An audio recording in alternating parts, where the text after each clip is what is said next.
Good morning friends, welcome to my channel Anju Tyagi. Friends, मैं आप सभी का अपने इस चैनल पर स्वागत करती हूँ। फ्रेंड्स, हमने लुसेंट की बुक से आर्टिकल शुरू किया था। उसमें हम ए और एन का यूज़ कर चुके थे कि ए और एन का यूज़ हम कहाँ कहाँ पर करते हैं। आज हम करेंगे no use of article a और एन, मतलब ए और एन का यूज़ हमने कहाँ पर नहीं करना। इसमें देखते हैं रूल नंबर 1। रूल नंबर 1 हमें क्या बताता है? रूल नंबर 1 बताता है कि प्रॉपर नाउन के पहले हमें कभी भी आर्टिकल का यूज़ नहीं करना। ए और एन का यूज़ हमने कभी भी प्रॉपर नाउन से पहले नहीं करना। जैसे वी लिव इन ए बिहार, इन ए बिहार। अब बिहार क्या है? एक प्रॉपर नाउन है क्योंकि ये किसी भी प्लेस का एक पर्टिकुलर नाम है। तो यहाँ पर हमने कभी भी आर्टिकल का यूज़ नहीं करना। ये गलत सेंटेंस हो जाएगा यदि हमने आर्टिकल का यूज़ यहाँ पे कर दिया। इसमें ठीक क्या है? वी लिव इन बिहार, मतलब बिहार एक प्रॉपर नाउन है, इसलिए इसके साथ कभी भी किसी आर्टिकल का यूज़ हम नहीं करते। ये सेंटेंस ठीक है। अब सेकंड रूल है अनकाउंटेबल नाउन। मतलब अनकाउंटेबल नाउन क्या होते हैं? जिनको हम काउंट नहीं कर सकते, वो होते हैं अनकाउंटेबल नाउन। अनकाउंटेबल नाउन के पहले हमें कभी भी आर्टिकल का यूज़ नहीं करना। जैसे ए गोल्ड, गोल्ड क्या है? अनकाउंटेबल नाउन है, ये ए गोल्ड गलत हो जाएगा। ऐसे ही ए वोटर, वोटर को हम काउंट नहीं कर सकते इसलिए अनकाउंटेबल नाउन है, तो ए वोटर क्या है? गलत है। अब गोल्ड, हमने गोल्ड का यूज़ हमेशा ऐसे ही करना है, गोल्ड, और ऐसे ही वोटर, ठीक है, क्योंकि ये अनकाउंटेबल नाउन है, इनके साथ हम कभी भी ए और एन का यूज़ नहीं करते। ऐसे कर सकते हैं जैसे ए ग्लास ऑफ वाटर, ये सेंटेंस ठीक रहेगी, ये फॉर्मेशन ठीक रहेगा, ए ग्लास ऑफ वाटर। अब ये क्या है? एक ग्लास ऑफ वाटर, पानी का एक गिलास। ए किलो ऑफ राइस, ये ठीक है, a kilo of rice. Rice uncountable noun है, लेकिन हमने यहाँ पे इसके साथ ये जोड़ दिया ए किलो ऑफ राइस। अब हम ए का यूज़ कर सकते हैं। ऐसे ही a pound of butter, butter uncountable है, लेकिन हमें इसने दूसरी फॉर्म में लिख दिया ए पाउंड ऑफ बटर, ये सेंटेंस ठीक रहेगा। तो फ्रेंड्स, मैंने इसको पीडीएफ नोट से बनाना शुरू किया है क्योंकि उसमें क्या था, हम लुसेंट की बुक से कर रहे थे, उसमें टाइम ज़्यादा लग रहा था। एक ही रूल के हमने बहुत सारे एग्जाम्पल करने पड़ते थे, और ये क्या था, टाइम वेस्ट ही था, क्योंकि एक रूल से भी एक दो एग्जाम्पल से भी हमें वही बात समझनी है। और वैसे तो हम कितने भी एग्जाम्पल ले लें, लेकिन हमें कोई कंसेप्ट, हमें अपना रूल क्लियर होना चाहिए, इसलिए मैंने सिर्फ 3 या 4 एग्जाम्पल ही लिए हैं। अब है rule number 3, plural noun. Plural noun के पहले किसी भी आर्टिकल का यूज़ नहीं करते। ए और एन का यूज़ तो हम वैसे भी कहाँ करते हैं? जहाँ पर सिंगुलर होता है। एक और एन का मतलब ही क्या होता है? एक होता है, इसलिए ये क्या है? चिल्ड्रन, चिल्ड्रन तो प्लूरल हो गया। ऐसे ही बॉयज़, बॉयज़ भी प्लूरल नाउन है, इसलिए हमने यहाँ पे एक और चिल्ड्रन और ए बॉयज़ का यूज़ हम कभी नहीं करते। इस यहाँ पर भी क्या है? ए ब्रदर, ए शिप, ये एच है यहाँ पे, ए शिप, ये भी गलत है। इसका यूज़ कैसे करेंगे? चिल्ड्रन, बॉयज़ और शिप और ब्रदर, ऐसे हम कर सकते हैं। ए बॉय लिख सकते हैं, ए चाइल्ड लिख सकते हैं, ए ब्रदर लिख सकते हैं, ए ब्रदर लिख सकते हैं, लेकिन ये ब्रदर्स नहीं लिख सकते। मतलब प्लूरल के साथ हम कभी भी ए का यूज़ नहीं करते। अब है रूल नंबर 4।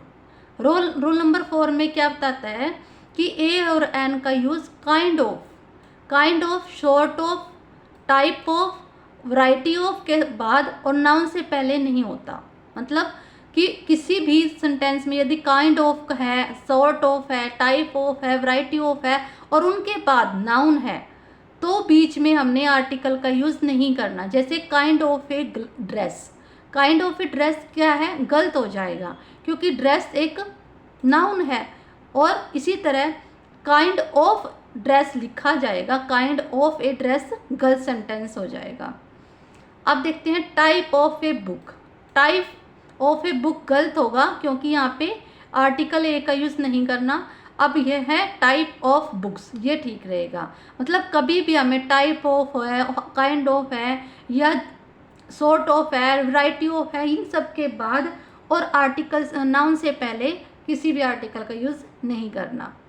अब देखते हैं प्रोफिशिएंसी एंड कैपेबिलिटी का पता लगाने के लिए, प्रोफिशिएंसी एंड कैपेबिलिटी का पता लगाने के लिए इंटेरोगेटिव सेंटेंस में, कब, इंटेरोगेटिव सेंटेंस में काइंड ऑफ और टाइप ऑफ के बाद और नाउन से पहले हम आर्टिकल ए और एन का यूज़ कर सकते हैं। जैसे एग्जाम्पल से आपको क्लियर हो जाएगा, जैसे what kind of a man, मतलब उसका प्रोफेशन क्या है, इसका मतलब क्या है कि उसका जो प्रोफेशन है वो क्या है, वो काम क्या करता है। तो ये इंटेरोगेटिव सेंटेंस है, इसलिए यहाँ पे हम ए का यूज़ कर सकते हैं। अब रूल नंबर 5 हमें क्या बताता है, फूड आइटम से पहले ए एन का यूज़ हमने नहीं करना। मतलब फूड आइटम क्या क्या होते हैं, ब्रेकफास्ट, डिनर, ये सारे फूड आइटम है, लंच, टी, ये सारे के सारे क्या है, फूड आइटम है। और इनसे पहले जैसे गिव ए ब्रेकफास्ट हम कभी नहीं बोलते, गिव ब्रेकफास्ट बोलते हैं। ऐसे ही गिव ए डिनर नहीं होता, गिव डिनर होता है। ऐसे ही जैसे गिव ए लंच क्या है, ये भी गलत होगा, गिव लंच ठीक रहेगा। ऐसे ही हैव ए टी गलत है, हैव टी। मतलब इन फूड आइटम से पहले कभी भी ए और एन का यूज़ नहीं करते। ये क्लियर हो गया होगा आपको। आगे भी देखते हैं example, before A breakfast, after a lunch. हम बोलते हैं कभी भी आफ्टर ए लंच, क्या बोलते हैं, आफ्टर लंच, मतलब लंच के बाद में, आफ्टर लंच। बिफोर ब्रेकफास्ट ये बोलते हैं बिफोर ब्रेकफास्ट से पहले, हम कभी भी ये नहीं बोलते बिफोर ए ब्रेकफास्ट, ये गलत होगा, बिफोर ए ब्रेकफास्ट गलत हो जाएगा। ऐसे रूल नंबर है 6। अब है post of, rank of, title of, position of और जॉब ऑफ के बाद में कभी भी हम नाउन से पहले और इन सब के बाद में कभी भी आर्टिकल का यूज़ नहीं करते। For example, the post of a principal. अब प्रिंसिपल किसी पोस्ट का नाम है, द पोस्ट ऑफ ए किसकी पोस्ट, प्रिंसिपल की। अब यहाँ हमने कोई आर्टिकल यूज़ नहीं करना क्योंकि ये गलत है। कैसे लिखना है, the post of a principal, ये ठीक है। नेक्स्ट एग्जाम्पल देखते हैं, जॉब ऑफ ए क्लर्क। ये क्या है, जॉब ऑफ ए क्लर्क गलत हो जाएगा। अब क्या लिखना हमने, जॉब ऑफ क्लर्क। अब रूल नंबर 7 देखते हैं क्या बताता है। रूल नंबर 7 हमें बताता है कि एडजेक्टिव से पहले हमें आर्टिकल नहीं लगाना। आपने देखा है, हमने एडजेक्टिव से पहले तो आर्टिकल लगाया है ना, क्योंकि honest, he is a honest person लगाया था। लेकिन ये उसके साथ क्या था, नाउन था। जब सेंटेंस में एडजेक्टिव के साथ नाउन आएगा तब हम आर्टिकल का यूज़ कर सकते हैं, करेंगे। लेकिन यदि ऑनेस्ट मतलब एडजेक्टिव के साथ यहाँ पर कोई भी नाउन नहीं है तो इसके साथ हम किसी भी एडजेक्टिव का यूज़ नहीं करेंगे।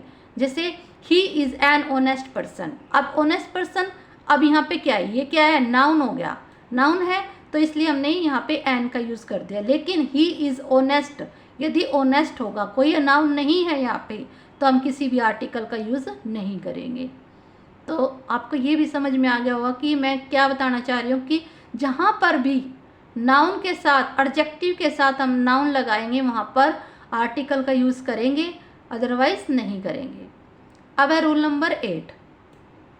रूल नंबर 8 क्या बताता है कि पॉजेसिव एडजेक्टिव के बाद नहीं, मतलब पॉजेसिव एडजेक्टिव जहाँ पर भी होंगे वहाँ पे हम उसके बाद और नाउन से पहले कभी भी आर्टिकल का यूज़ नहीं करेंगे। जैसे पॉजेसिव एडजेक्टिव कौन कौन से होते हैं, माय, ओवर, यूअर, हिज, हर, ये सारे के सारे पॉजेसिव एडजेक्टिव है। अब है जैसे माय शर्ट, हम माय शर्ट बोलते हैं, माय ए शर्ट कभी नहीं बोलते हैं कभी भी माय ए शर्ट नहीं बोलते। ऐसे ही माय ए शर्ट गलत होगा, माय शर्ट ठीक है। ओवर ए कंट्री नहीं बोलते, क्या बोलते हैं, ओवर कंट्री, ये ओवर कंट्री ठीक है। अब इसमें पता लग गया कि हमें पॉजेसिव एडजेक्टिव के बाद में और नाउन से पहले कभी भी हम आर्टिकल का यूज़ नहीं करते। फ्रेंड्स, ये ऐसे एरर हमें कंपटीशन एग्जाम में मिलते हैं, पूरा का पूरा सेंटेंस दे देते हैं कि ये हमें पता लगाना होता है कि कहाँ पे हमें कोई गलती है। तो ये छोटी छोटी गलती हमें ध्यान रखनी पड़ती है कि कभी भी हमें पॉजेसिव एडजेक्टिव के बाद में या किसी भी एडजेक्टिव और नाउन होगा तभी हमने आर्टिकल लगाना है। ये छोटी छोटी गलती का हमें ध्यान रखना पड़ता है। अब है डेमोन्स्ट्रेटिव एडजेक्टिव। डेमोन्स्ट्रेटिव एडजेक्टिव के बाद नहीं। डेमोन्स्ट्रेटिव एडजेक्टिव क्या होते हैं? डेमोन्स्ट्रेटिव एडजेक्टिव ये होते हैं जैसे दिस, दैट, दीज, दोज, ये सारे के सारे क्या है? डेमोन्स्ट्रेटिव एडजेक्टिव है। इनके बाद में और नाउन से पहले हमें कभी भी आर्टिकल का यूज़ नहीं करना। जैसे दिस हाउस ठीक है, लेकिन दिस ए हाउस ये गलत है। ऐसे ही एनी पेन ठीक है और एनी ए पेन ये गलत है, क्योंकि यहाँ पे क्या है? आर्टिकल का यूज़ है जो हमने नहीं करना। तो डेमोन्स्ट्रेटिव एडजेक्टिव के बाद और नाउन से पहले हमें किसी भी आर्टिकल का यूज़ नहीं करना। अब है rule number 10, distributive adjective. Distributive adjective के बाद हमने आर्टिकल का यूज़ नहीं करना। डिस्ट्रीब्यूटिव एडजेक्टिव कौन कौन से होते हैं? ईच, एवरी, आइदर, नाइदर, ये क्या है? Distributive adjective. यहाँ पे देखते हैं कि every a girl, every a girl, कभी आपने देखा है लिखा हुआ एवरी ए गर्ल? नहीं, क्या दिखते हैं? एवरी गर्ल, ये ठीक है, एवरी गर्ल ये डिस्ट्रीब्यूटिव एडजेक्टिव है, ये नाउन है। तो हमने क्या करना है? हमेशा डिस्ट्रीब्यूटिव एडजेक्टिव के तुरंत बाद नाउन का यूज़ करना है। ऐसे ही जैसे ईच ए पेन, यहाँ पे एन आएगा, तो ये क्या है? ईच पेन, ये ठीक है, ईच ए पेन गलत है। अब रूल नंबर 11 कुछ फ्रेज में नहीं। फ्रेज में हमने पीछे देखा था, जहाँ पे जब हम ए और एन का यूज़ कर रहे थे, कहीं पर हम फ्रेज में ए और एन का यूज़ करते, लेकिन कुछ फ्रेज ऐसी है जिनके साथ हम कभी भी आर्टिकल का यूज़ नहीं करते। जैसे ऑल ए विंटर, ऑल ए विंटर गलत है, ऑल विंटर ठीक है। ऑल ए वीक ये भी गलत है, all a week, all week ठीक है। तो कुछ ऐसी फ्रेज हैं जिनके साथ हमने आर्टिकल का यूज़ नहीं करना। तो फ्रेंड्स, आपको ये मेरा प्रयास अच्छा लगा होगा, क्योंकि उसमें क्या अब इससे ज़्यादा क्लियर हो रहा है। हमने 3-4 एग्जाम्पल भी ले लिए और वो रूल भी हमारा क्लियर हो गया। तो हम आगे से ऐसे ही नोट्स बनाकर पढ़ेंगे लुसेंट बुक को। यदि आपको मेरी ये वीडियो अच्छी लगी है तो प्लीज़ मेरे चैनल को लाइक और सब्सक्राइब करना मत भूलना। और जो भी आपका पास स्टडी रिलेटेड ग्रुप है, आपके फ्रेंड्स हैं, उनमें शेयर करना ताकि उनको भी ये फ़ायदा हो। Thank you.